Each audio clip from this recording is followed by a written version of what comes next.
He had been gone 6 months. The house was supposed to be empty. It wasn't. The thought repeated itself, a dull, rhythmic clang against the inside of Alistair's skull, keeping time with the weary thud of his boots on the marble floor of the entrance hall. The air in Blackwood Manor was still and cold, carrying the familiar scent of beeswax and old stone. But something was wrong. It was a subtle discordance, a note played just slightly out of tune. His housekeeper, Mrs. Gable, had met him at the door, her face a mask of flustered surprise. Her usual ironclad composure had cracked, revealing a fine web of panic around her eyes. She had stammered something about his early return, about rooms not being aired, about the kitchen being unprepared. Alistair had waved it all away with a tired gesture. He cared for none of it. He had ridden for 2 days straight, pushing his horse and himself past the point of reasonable endurance, all for the singular, selfish desire to be home. He wanted only the silence of his study, the familiar weight of a leather-bound book in his hands, and a glass of brandy to burn away the chill of the road. He had craved the predictable quiet of his own domain, a fortress against a world that constantly demanded, took, and judged. "I will be in my study," he had informed Mrs. Gable, his voice rough with fatigue. "See that a fire is laid, and bring brandy. Do not be disturbed for any other reason." Her hesitation was palpable, a brief, fraught silence that hung in the cavernous hall. "Your Grace, the study," she had begun, her hands twisting in her apron. "Is there a problem with the study, Gable?" he had asked, his patience fraying like an old rope. "No, Your Grace, of course not," she had said, dropping her gaze, but her denial was too quick, too sharp. Now, standing before the heavy oak door, he understood. A sliver of golden light blared from beneath it, a warm and living thing in the cool darkness of the corridor. A fire was already burning. Someone was in his sanctuary. A low growl of irritation rumbled in his chest. He had left explicit instructions before his departure. The west wing was to be closed. No one, under any circumstances, was to use his private rooms. He pushed the door open without a sound. It swung inward on perfectly oiled hinges, revealing the room he knew better than any other. The familiar scent of old paper and leather washed over him. Towering shelves of books climbed the walls, their spines a mosaic of dark, rich colors. The fire in the grand stone hearth crackled and spat, casting dancing shadows that made the room breathe. And there, in his own high-backed wing chair, sat the source of the discord. It was a woman, or rather a girl, who looked to be on the cusp of womanhood. She was asleep, her head tilted at an awkward angle against the worn leather, her face pale and shadowed with an exhaustion so profound it seemed to have settled into her very bones. Her brown hair had escaped its pins, curling in soft tendrils around a face that was delicate but drawn with worry, even in sleep. Her dress was simple, a dark wool travel gown, impeccably clean but showing the subtle signs of wear. She did not belong here. Rage, cold and sharp, pierced through his weariness. The sheer audacity of it. An intruder, a stranger, making herself at home in the one place on earth he considered entirely his own. His hand tightened into a fist at his side. He took a step forward, the sound of his boot heel a sharp crack in the quiet room. The girl didn't stir. Then he saw it. Her hands were curled in her lap, and clutched within them, as if it were a holy relic, was a letter. It was a single, folded parchment, sealed with a familiar crest of wax. His eyes narrowed. It was the crest of the Vance family. And the address, written in a precise, elegant script he recognized instantly, was his own. To His Grace, the Duke of Blackwood. The anger receded, replaced by a wave of confusion. He knew that script. It belonged to Thomas Vance, his father's most trusted friend and the steward of a neighboring estate. A man Alistair had respected for his quiet dignity and unwavering competence. a man who had died 2 months ago. He moved closer, his steps now silent on the thick Persian rug.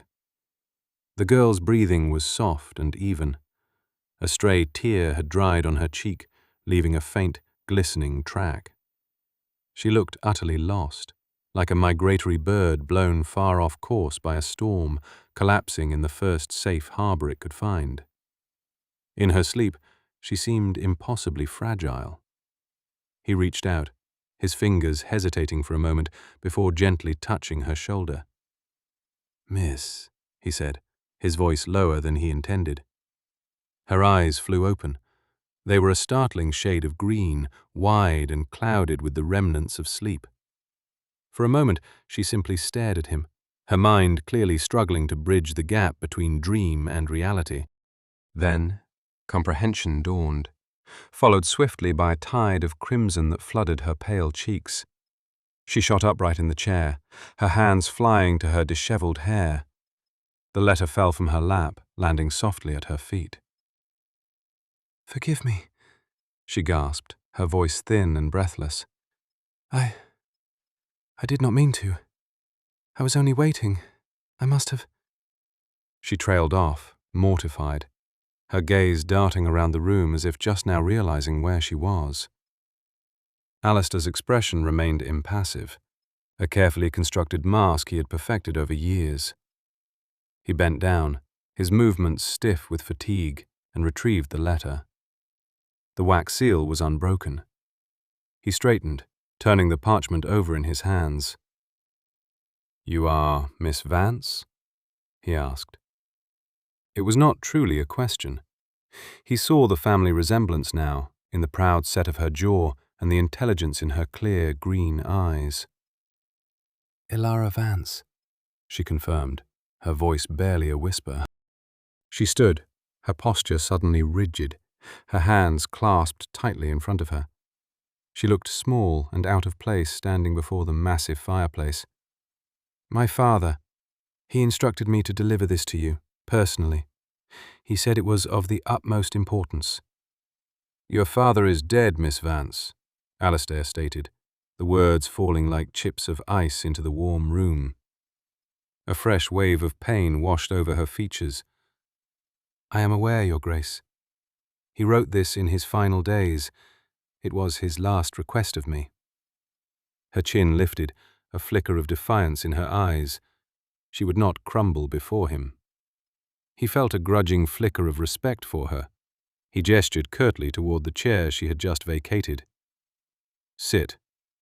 It was a command, not an invitation.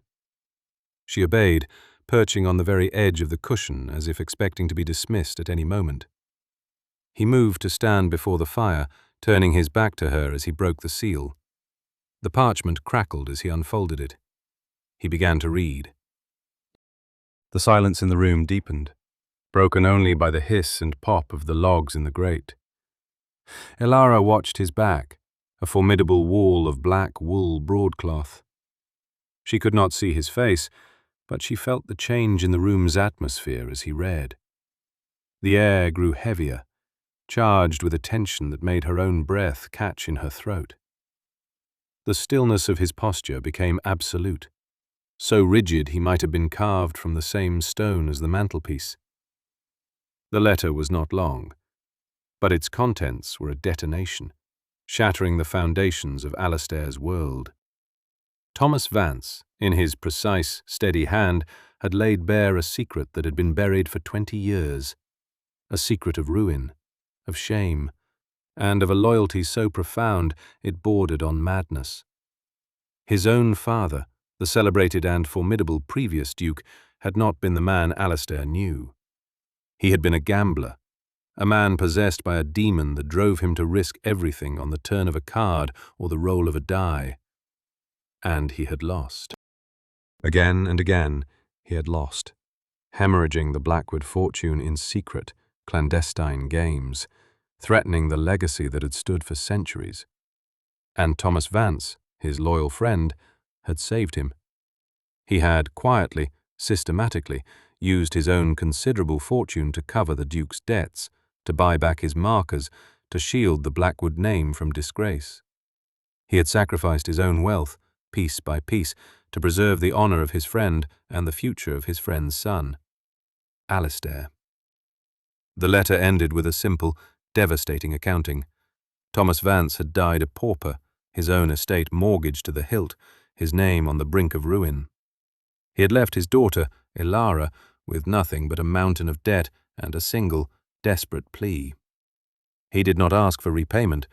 He asked only that the son protect the daughter, that Alistair see she was not consumed by the consequences of a sacrifice made long before she was born. Alistair's fingers tightened on the parchment, crinkling the edges.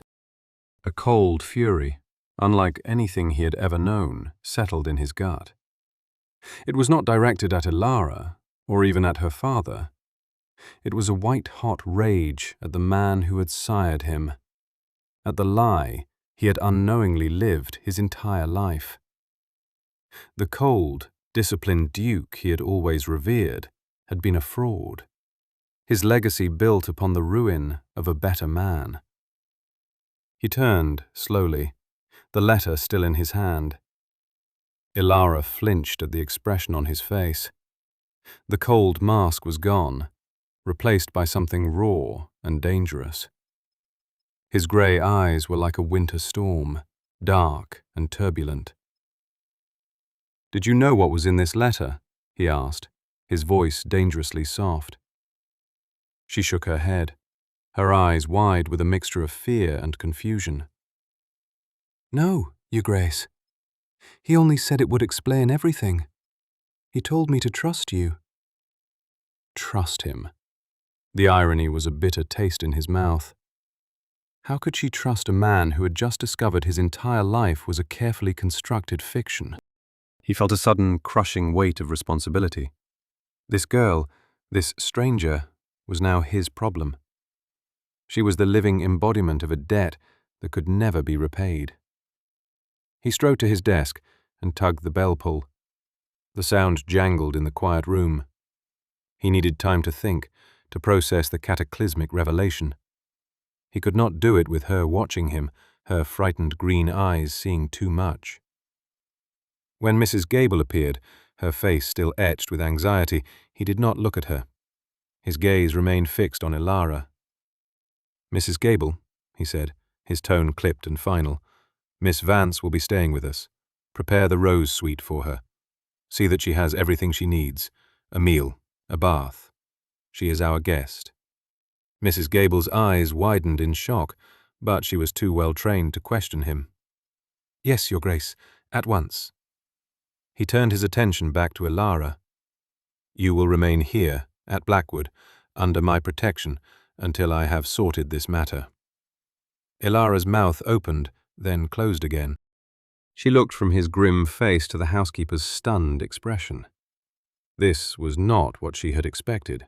She had anticipated dismissal, perhaps a small purse of coins and a letter of recommendation. She had not anticipated this. To be a guest in this grand, intimidating house, to be under the protection of this terrifying, unreadable man. Thank you, Your Grace," she managed to say, her voice trembling slightly. He gave a short, sharp nod, a gesture of dismissal. "Gable will show you the way." He turned back to the fire, presenting his back to her once more. The audience was over. Ilara followed the housekeeper from the room, her mind reeling. As the heavy oak door clicked shut behind her, she felt as if she had just stepped out of the heart of a storm into a strange, unnerving calm. She was safe, for now. But as she walked down the silent, portrait-lined corridor, she could not shake the image of the Duke's face. It was the face of a man whose world had just been torn apart. And she, somehow, was standing in the wreckage. The days that followed were a study in quiet formality. Ilara was treated with the utmost courtesy. The rose suite was a vision of chintz and pale silks, with a fire that was always lit and fresh flowers that appeared on the mantelpiece each morning. Her meals were served on delicate porcelain in a small, sunny breakfast room. She had the run of the vast, silent library. She was a guest, but she felt more like a ghost, haunting the edges of a life that was not her own. She saw the Duke only at dinner. They sat at opposite ends of a dining table, so long it felt like a geographical distance. The conversation was stilted, limited to polite inquiries about her comfort and the quality of the food. He was once again the man she had first seen, his features set in a cold, impenetrable mask. He never mentioned the letter. He never spoke of her father. It was as if the explosive scene in his study had never happened. Yet she felt his presence everywhere. It was in the new drawing pencils and a thick sheaf of high-quality paper that appeared on the desk in her room after he had seen her sketching the garden on the back of an old receipt. It was in the rare first-edition volume of botanical prints left open on the library table, a silent answer to a question she had posed to the librarian a day earlier. These were small, anonymous gestures, acts of kindness that were completely at odds with the cold, distant man who presided over their silent dinners. She began to watch him, trying to piece together the puzzle he presented. She saw the way his fingers, long and elegant, would tighten around the stem of his wineglass when the butler spoke of estate matters. She saw the faint lines of exhaustion that were permanently etched around his eyes. She noticed that he never walked in the west garden, the one that held the memorial bench to his late father. One afternoon, seeking refuge from the oppressive silence of the house, she wandered into the conservatory. It was a beautiful, neglected space, a glass cathedral filled with overgrown ferns and exotic plants struggling for light. In the center, a fountain trickled softly. She found him there, standing before a sprawling bougainvillea, its vibrant pink flowers a shock of color in the muted greens and browns. He was not wearing his formal coat, and in his shirt sleeves he looked younger, less formidable. He was holding a pair of pruning shears, but his hands were still. He was staring at the plant, but his gaze was distant, unfocused. For the first time, she saw not a duke, but a man who looked profoundly, achingly lonely. He did not notice her at first, and she stood in the shadows, feeling like an intruder on a private moment of grief. When he finally turned, his eyes met hers. The surprise on his face was quickly shuttered, the mask of ducal indifference snapping back into place. But she had seen it. A crack in the armor, a glimpse of the vulnerability beneath. "The air is better in here," she said softly, by way of explanation for her presence. He nodded, turning his attention back to the plant. "My mother cultivated these," he said, his voice quiet. "She loved this place." He snipped a dead branch with a sharp, final click of the shears. "I have neglected it."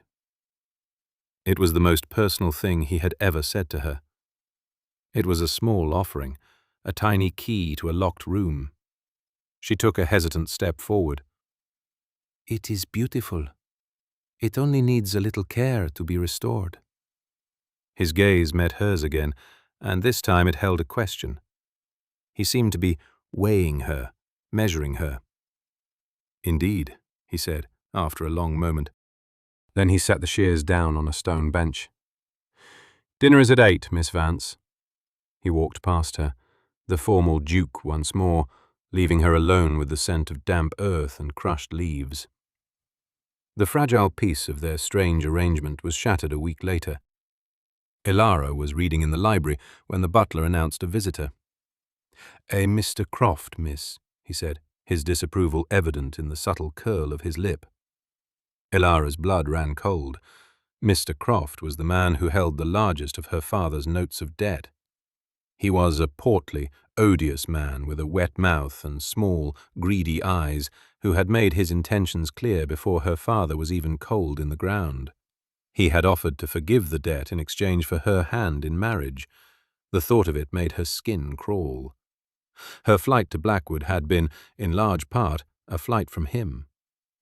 "I will not see him," she said, her heart hammering against her ribs. "He is insisting, miss. He says he has business with you." Before she could protest further, Croft himself pushed past the butler and strode into the library. His face was florid, his waistcoat straining at the buttons. He reeked of stale cigars and entitlement. There you are, my dear, he boomed, his eyes sweeping over her in a way that made her feel soiled. Hiding away in this dusty old mausoleum, I have come to take you home. Our arrangements await. I have no arrangements with you, Mr. Croft, Ilara said, her voice shaking despite her efforts to keep it steady. She rose to her feet, putting their heavy library table between them. He laughed, a horrid, wheezing sound. Your father made the arrangements for you, my dear girl. You are to be my wife. A debt is a debt. He started to move around the table, his intentions clear. She will be doing no such thing. The voice came from the doorway. It was quiet, almost conversational, but it sliced through the air like a blade. Alistair stood there, perfectly still. He had not raised his voice, yet his presence seemed to suck all the air from the room. Croft froze, his blustering demeanor deflating like a pricked balloon. Your Grace, Croft stammered, executing a clumsy bow. A surprise. I was not aware you had returned. Evidently, Alistair said, his eyes like chips of flint. He took a single step into the room. Miss Vance is a guest in my home. She is under my protection. Your business, whatever it may be, is with me. Croft puffed out his chest, attempting to regain some of his lost bravado. With all due respect, Your Grace, this is a private matter, a financial arrangement made with her late father. I am aware of Thomas Vance's finances, Alistair said, his voice dropping another degree, becoming dangerously cold. I am also aware of the nature of your arrangement. You will not be speaking to Miss Vance again. You will not come to this house again. I am settling all of the Vance estate's debts, in full. My solicitor will be in contact with you tomorrow. Now, get out of my house. Each word was delivered with a precise, lethal calm. It was not an argument, it was a pronouncement. Croft's face turned a mottled shade of purple. He looked from the Duke's implacable face to Ilara's, his small eyes filled with malice. But he was no fool. He knew a force he could not challenge when he saw it. Without another word, he turned and scurried from the room like the rat he was.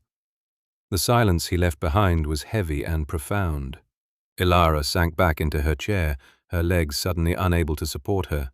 Her entire body was trembling. Alistair walked over to the decanter on a side table and poured a small amount of brandy into a glass.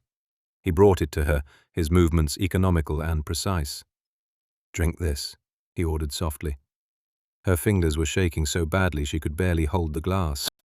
He placed his hand over hers, steadying it as she brought it to her lips. His touch was warm and firm, a solid anchor in her swirling fear. The brandy burned a welcome path down her throat, chasing away some of the chill. Thank you, she whispered, not looking at him. She was ashamed of her weakness, of the tears she could feel stinging the backs of her eyes. He did not move away. He stood beside her chair, a silent, formidable guardian. The protective aura she had felt from him before was now an undeniable, palpable force.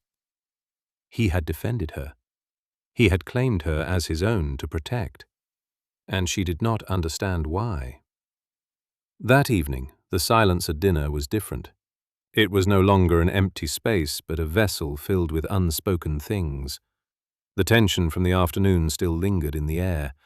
Ilara could barely eat. The questions that had been simmering within her for days were now at a boiling point. When the servants had cleared the final course and left them alone with their wine, she finally found her voice. She looked directly at him, down the long, polished expanse of the table. Why are you doing this? He did not pretend to misunderstand her. He set down his glass and met her gaze. His face was tired, the ducal mask stripped away, leaving only the weary man she had seen in the conservatory. I owe you a debt, he said, simply.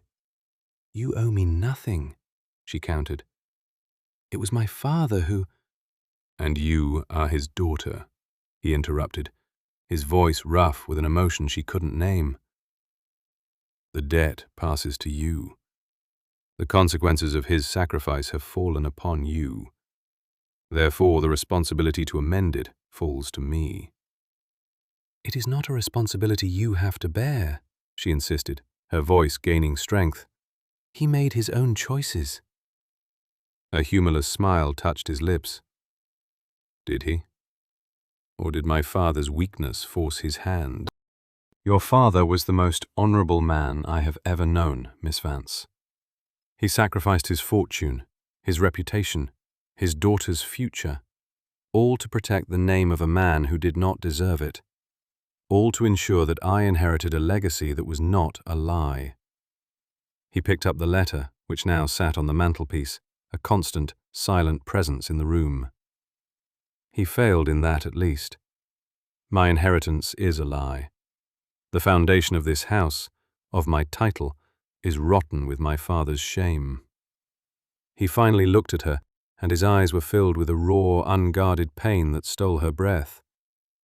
"For years, I have tried to live up to his image, the strong, unbending Duke of Blackwood. I built my life around discipline, control, order, all the things I thought he embodied.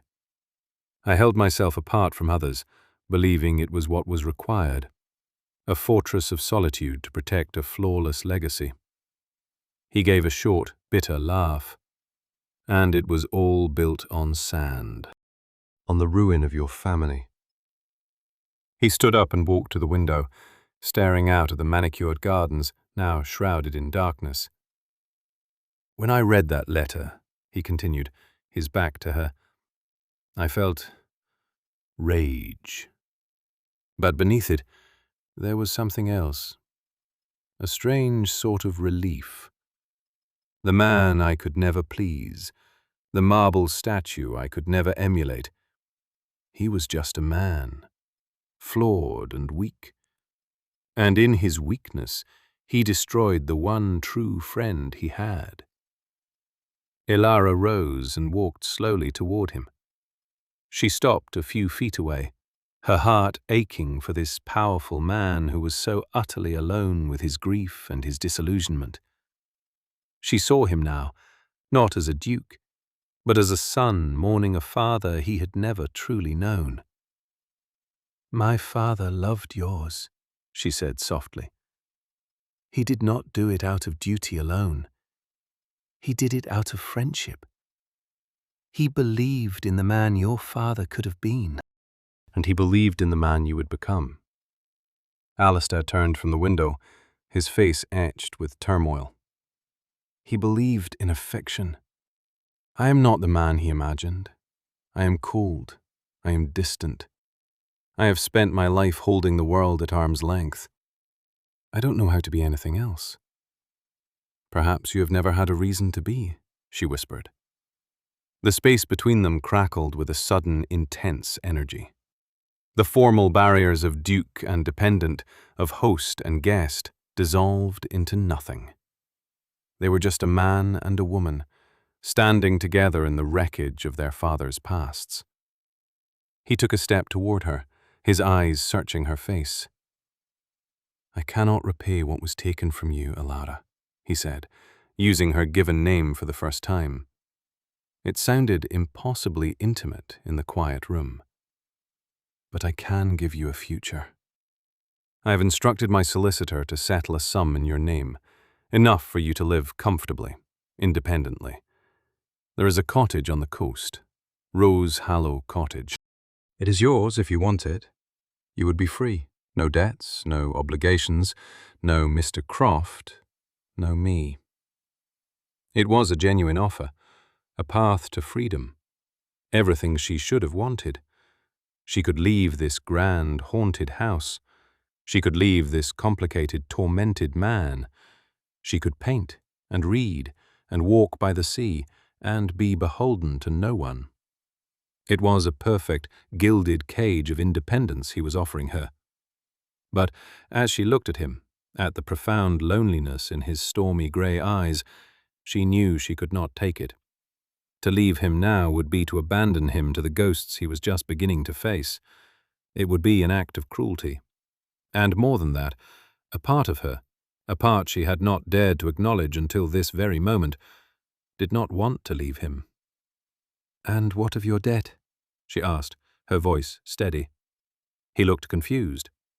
"I told you. The cottage. The funds." "That is a financial settlement," she said, shaking her head. "A way to clear the ledger. But what of the real debt?" "The one of honor? My father gave his life to preserve the future of this house, of your family." She took another step, closing the distance between them until she could feel the warmth radiating from his body. "You cannot pay that debt by sending me away, Alistair. You can only pay it by building a future worthy of his sacrifice." He stared at her, his expression unreadable, but she saw a flicker of something in his eyes. Hope. Faint and fragile, but there. "I do not want your cottage," she said, her voice dropping to a whisper. "I do not want your money. I want to stay here with you. Let me help you honor him. Let us build that future, together." The silence that followed was the most profound of all. It was a silence not of absence, but of momentous, terrifying possibility. Alistair's carefully constructed control finally broke. His shoulders slumped, the weight of years of solitude and secrets finally released. "I don't know how," he breathed, the words a raw confession of his own inadequacy. "Neither do I," she admitted, a small smile touching her lips.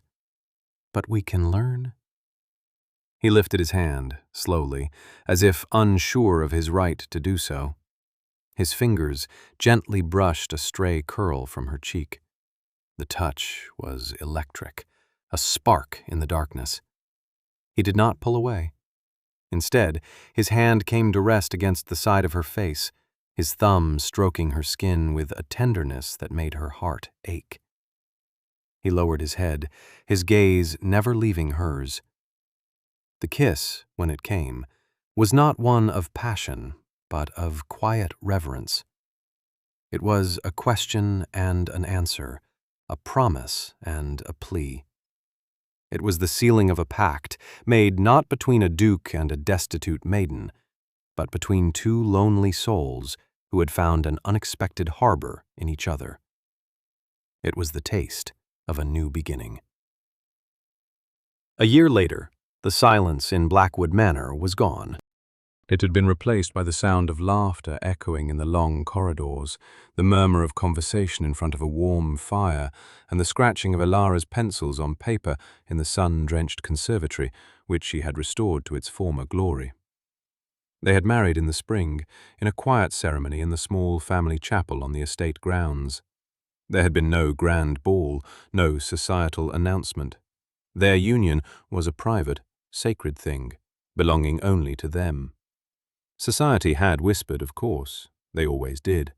The cold, unassailable Duke of Blackwood marrying the penniless daughter of a disgraced steward. But Alistair, for the first time in his life, did not care for their opinions. He was a changed man. The cold, ducal mask was gone, stored away like an old coat he no longer needed. He was still quiet, still disciplined, but the harsh edges had been softened. He smiled now, a real, unguarded smile that reached his eyes, especially when he looked at his wife. He had found that his fortress of solitude was not a strength, but a prison. Ilara had given him the key. She, in turn, had blossomed. The pale, exhausted girl who had fallen asleep in his chair was gone. In her place was the Duchess of Blackwood, a woman of quiet grace and unshakable inner strength. She was not merely the lady of the manor, she was its heart. She had filled the cold, grand rooms with warmth, with flowers, with life. She had become his partner in all things, her keen mind and steady nature a perfect counterbalance to his own. Together, they pored over the estate ledgers, working to rebuild what his father's weakness had squandered. But they did it with honesty and openness. One crisp autumn afternoon, Ilara sat on the memorial bench in the West Garden, a place Alastair had once avoided like a plague. He now sat beside her, his arm wrapped around her shoulders, holding her close. The stone was cold beneath them, but she felt nothing but warmth. "Do you ever think of him?" she asked softly, her gaze on the simple inscription bearing his father's name. Alastair was silent for a moment, his gaze following hers. "I do," he said, his voice free of the bitterness it had once held. "I think of the man he was, and the man he pretended to be. I think of the terrible weight he must have carried." He sighed, a sound of acceptance, not sorrow. "And I think of your father. I hope, wherever they are, they have found peace." Ilara leaned her head against his shoulder. The past was a part of them, its ghosts woven into the fabric of their lives, but they were no longer haunted. The secrets that had once threatened to destroy them had, in the end, brought them together. They had built their future not on a flawless legacy, but on a foundation of shared truths, of accepted flaws, and of a quiet, steady love that had grown in the most unexpected of ruins. They had learned that a person's worth was not defined by their name or their fortune, but by the courage to face the truth, and that it was never, ever too late to begin again.